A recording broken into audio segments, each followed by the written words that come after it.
इसलिए आपको ले चलते हैं कर्नाटक के कलबुर्गी, जहां पर इस वक्त सीएम योगी आदित्यनाथ जनसभा को संबोधित कर रहे हैं। अध्यक्ष खड़गे जी को आपने यहां से परास्त करके डॉक्टर उमेश यादव को यहां से एमपी का चुनाव जिता करके भेजा। मैं आपका अभिनंदन करता हूं। आपने एहसास करा दिया कि अब यह चित्तापुर किसी की बपौती नहीं, बल्कि यह राष्ट्र की सेवा के लिए समर्पित बीजेपी के समर्पित कार्यकर्ताओं के लिए अब यहां की जनता पूरी तन्मयता के साथ जुड़ करके उन्हें चुनाव जिता करके भेजेगी।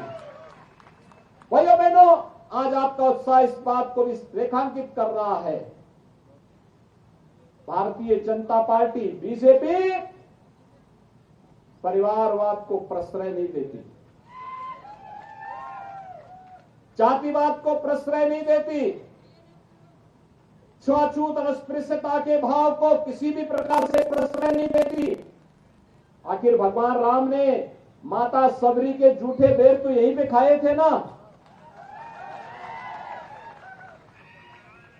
भगवान राम और हनुमान जी की मैत्री यही हुई थी ना। और यही नहीं, 28 अप्रैल की तिथि यहां के लोग बाबा साहब भीमराव अंबेडकर जी के यहां आगमन की स्मृति में उनके पावन तिथि के रूप में मनाते हैं। बाबा साहब भीमराव अंबेडकर को सही मायने में सम्मान किसने दिया? प्रधानमंत्री मोदी जी ने। बाबा साहब भीमराव अंबेडकर से जुड़े हुए महत्वपूर्ण 5 स्थानों को पंच तीर्थ के रूप में विकसित किया बीजेपी ने, प्रधानमंत्री मोदी जी ने।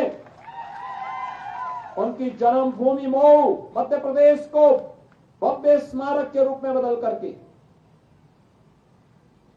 दिल्ली में जहां रह करके उन्होंने सार्वजनिक जीवन को आगे बढ़ाया था, वहां पर डॉक्टर भीमराव अंबेडकर सांस्कृतिक केंद्र की स्थापना करके, इंग्लैंड में रह करके जिस भवन में रह के उन्होंने उच्च शिक्षा अर्जित की थी, उसे भारत के एससी एसटी छात्रों के जाने के लिए ब्रिटेन गवर्नमेंट से खरीद करके और एक स्मारक के साथ साथ यहां के अनुसूचित जाति जनजाति के छात्रों के छात्रावास और गेस्ट हाउस के रूप में वहां उस भवन को भारत सरकार ने अपने अधिकार में लिया।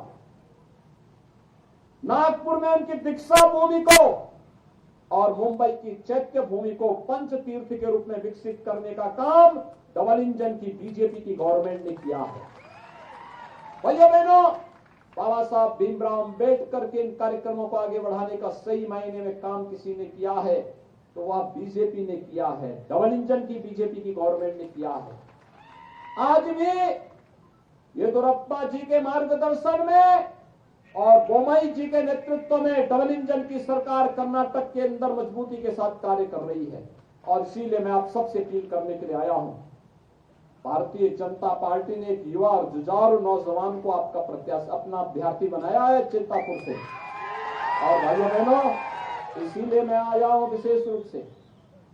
कितना जुझारू और युवा संकट के समय आपके साथ खड़ा रहा। कोरोना में खड़गे जी के पुत्र तो बेंगलुरु में बैठ करके आराम फरमा रहे थे,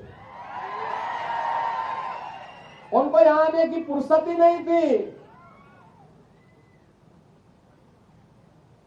आज खड़गे जी जानते हैं कि उनके पुत्र की जमानत जब्त होने वाली है।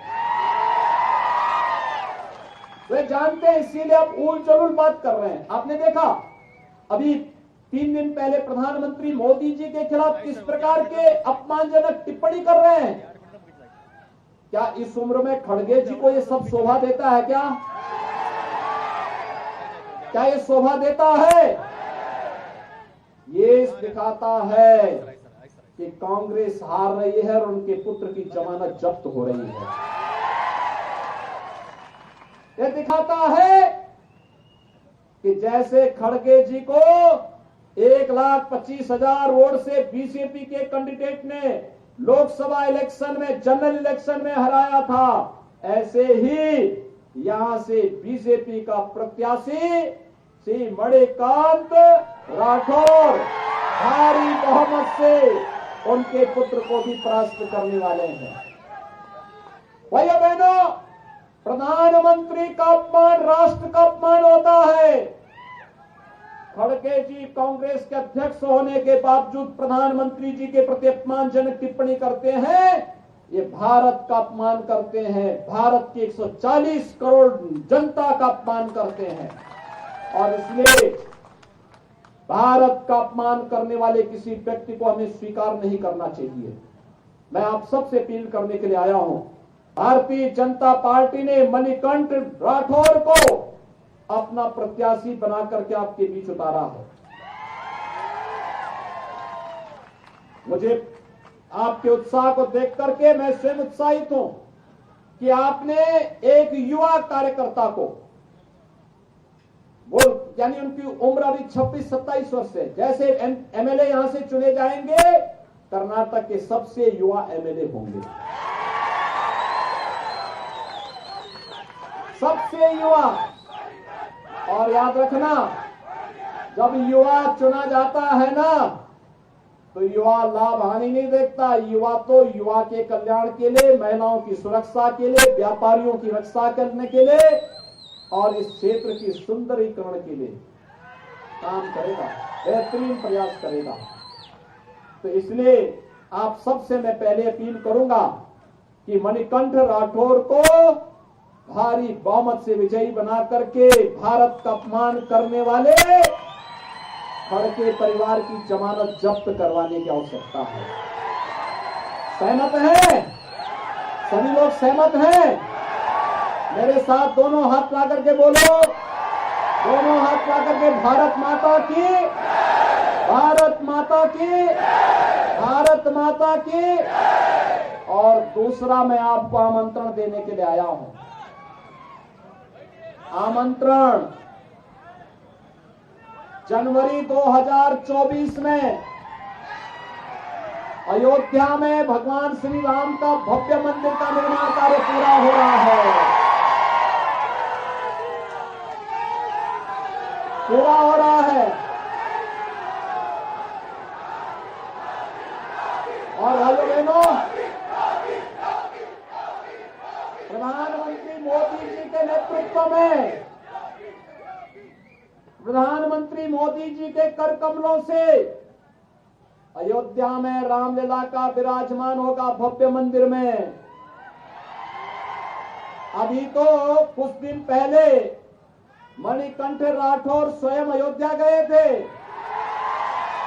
देख करके आए हैं, वहां प्रभु का आशीर्वाद लेकर के आए हैं। और वहां पर हनुमान जी का भी एक भव्य मंदिर है, हनुमानगढ़ी के रूप में भव्य मंदिर है। देखिए, प्रभु पहले विराजते हैं, पहले भक्त को विराजते हैं, फिर प्रभु भी आते हैं। पहले से वहां हनुमानगढ़ी है, अयोध्या में भव्य मंदिर है। और इसीलिए मैं आपको आमंत्रित करूंगा, अयोध्या में राम जन्मभूमि पर मंदिर निर्माण के उस भव्य उद्घाटन कार्यक्रम में आप भी कर्नाटक की ओर से पधारे। प्रभु राम का ये सेवक आपकी सेवा के लिए, आपके स्वागत के लिए उत्सुक रहेगा। इस विश्वास के साथ मैं आप सबके प्रति अपनी शुभकामना देता हूं। मणिकंठ राठौर को भारी बहुमत से विजयी बनाने की अपील आप सबसे करते हुए अपनी वाणी को विराम देता हूं। धन्यवाद। जय हिंद। जय जय श्री राम। जय जय श्री राम। जय जय श्री राम। तो कर्नाटक के कलबुर्गी में सीएम योगी आदित्यनाथ जय श्री राम के नारे लगाए उन्होंने, और साथ ही सभी को आमंत्रित किया जनवरी 2024 में अयोध्या आने के लिए, जब भगवान रामलला की प्रतिमा की प्राण प्रतिष्ठा होगी।